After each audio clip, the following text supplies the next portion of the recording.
Hi guys and welcome to our YouTube channel TechUp, and today I'm here with another new video to show you guys on how you can add your contacts on your Yubo.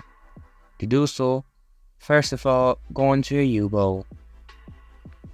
After going on to Yubo, log into your account, and after logging into your account, you can see your options for friends like icon on the bottom right side of the screen. If you go onto it, you'll be able to add friends and accept friend requests that you get on your Yubo. Here you can see all the discovering new people. Now there's an add option beside every account. Click on add if you know them or if you want to add them and chat with them. Now this is just a really process to add accounts on your Yubo. This is quite easy and simple. I hope you guys find the information of our video helpful. This was for this video. Make sure to leave a like, subscribe to our YouTube channel and hit the bell notification, and don't forget to drop a comment for review and for more content like this. See you guys in our next video. Thank you for watching.